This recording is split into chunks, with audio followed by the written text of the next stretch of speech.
What are you most proud of that's happening in Naperville? Honestly, the thing that I am most proud of really is our work to focus on amplifying student voice. We have really put a priority on a sense of belonging, student belonging, and amplifying those voices to ensure that students feel that they're heard, they're valued, they're understood, they're a part of who we are. Naperville has experienced significant demographic change over the past 20 plus years, and our community is a different community than it was 20 years ago. And we often talk about the fact that we're gonna educate and we're gonna love every student that walks through the front door. And they're not gonna change who they are. We have to change our practices and think differently about how we support them. Good for you. What kind of things have you done on student voice? So I think one of the things that we have done that has been very impactful for our thinking is the establishment of Superintendent Student Advisory Council, where I actually have an opportunity to sit with kids from our secondary schools and focus on things like, what does it mean to belong in Naperville? And if you don't feel like you belong, what are some things that we should be doing? How should we be, focusing on that student voice, that student participation? We have done a lot of work around on equity, cultural responsive pedagogy and instruction, and really thinking about the curriculum, the resources, the materials that we're using to try to ensure that all of our students feel like they see themselves in our curriculum.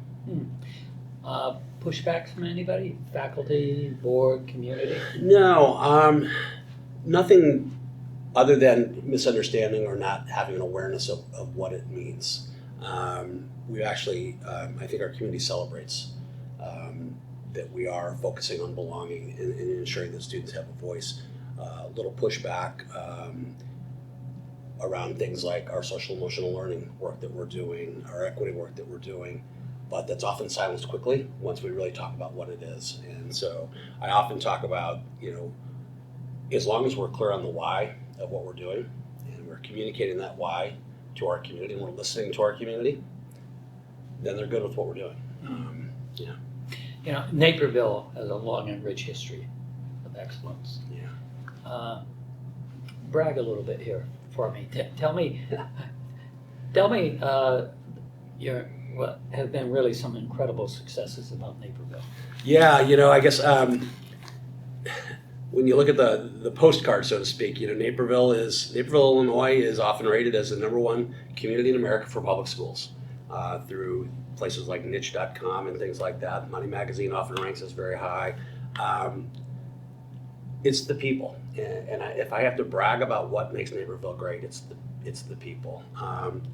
We believe truly that an exemplary school district is the result of the collaboration among our students, our staff, our parents, and our community.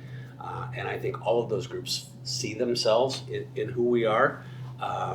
We're the highest rated, highest performing, highest achieving large unit district in the state of Illinois. And that's something we're very proud of. But we get our recognition for a lot of the other things too. We talk about how well we're doing academically, but the recognition comes in the work that we're doing around social emotional learning, the work that we're doing around diversity, inclusion, and equity. And so I think for us, what makes Naperville a special place is really the recognition that we're doing some things very well, but we can do better. Not that we don't want to just stand still. We want to ask ourselves, how are we being future driven? How are we thinking about next generation workforce? And how are we preparing kids for readiness post-secondary, whatever that is? We've often talked about that. We get kids college ready, we get kids career ready. We want our kids to be college and career ready. We want them to have those choices when they leave us. And I think our community recognizes the importance of being at the forefront of what's happening. And so we have tremendous support. So I think ultimately it comes back then to the people and our people's investment in what we're doing.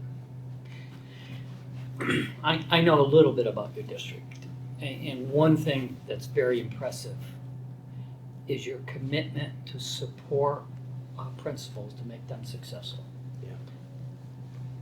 Talk a little bit about your belief about the role of principal and how central administration is trying to help them be successful. Yeah, so it may come from my own bias because in my career, I've had the great pleasure and opportunity to be an elementary principal, a middle school principal, and a high school principal. I still look back to this day and say the best job I ever had was being a high school principal. I just enjoyed that relationship with our kids. And so I think I brought that with me to the superintendency, and to recognize the fact that our principals for the cabinet, they're our window into the classroom. We don't get the opportunity to be in a classroom working with our teachers and working with kids every day. They do. And so when we think about change and we think about really moving the levers on instruction and supporting our kids, it's our principals who can do that. So we have to arm them and prepare them and equip them with everything that they need to ensure that those that they lead are getting that support as well. And so we invest a lot into our principals. We have 23 schools.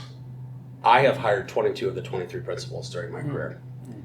And at least half of them have come up through the ranks. We often believe that we want to invest in our people to ensure that we have a solid pipeline. And so that principalship in our district is such a special position. And unless they move to a central office or they leave our district for a central office opportunity, our principals stay with us. So we have an amazing principal team. And the principals I've seen are highly effective. It almost seems to me like the mentality that you have in central administration, which is the role of the central administration is not simply to tell the principals what to do, but to support this, truly support them. It seems like most of your principals believe that their role is truly not simply evaluate teachers, but support, provide technical assistance. Is that true? Yeah, I mean, that is absolutely true. Our principals really, we talk about the role of a principal of being, you need to be an instructional leader. Our principals have that opportunity. We try to take as much off of their plate as possible. And those things that are on their plate, we want to make sure we've given them the support so that they can implement in a way that they understand it, it's effective, and that they can support.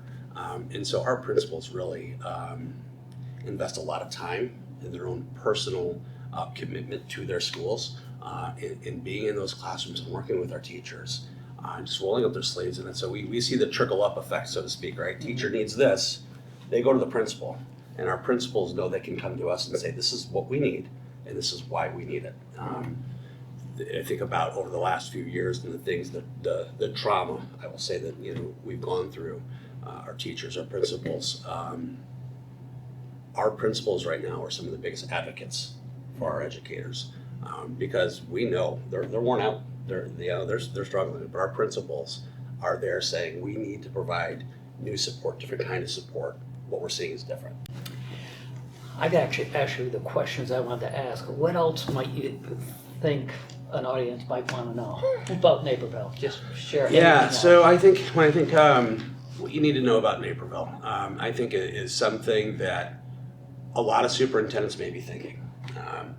Whether they think about their own school district, it's we're not there, we need to make change, or we're down the road, what's the next step? Or we think, we're doing it pretty well. One of the things about Naperville, I think that makes us unique and helps us be at the level that we're at, is we're never settling. We don't often move at the pace I'd like us to move. But that's, I think, just impatience, right? But when I think about what makes Naperville great, or who we are, it's a group of people committed to getting to that next level. We don't have all the answers, and I think that's another thing about Naperville. When we're not afraid to ask. I have 12 people with me at this conference this year, because it's important for us as a team to come together and have conversations about what's happening. Naperville, I think, really is just committed to that. It's cliche, but the all-in mentality, right? We're all in it together. All of these kids are our kids. We can do whatever we need to do to support our kids. Yeah, good.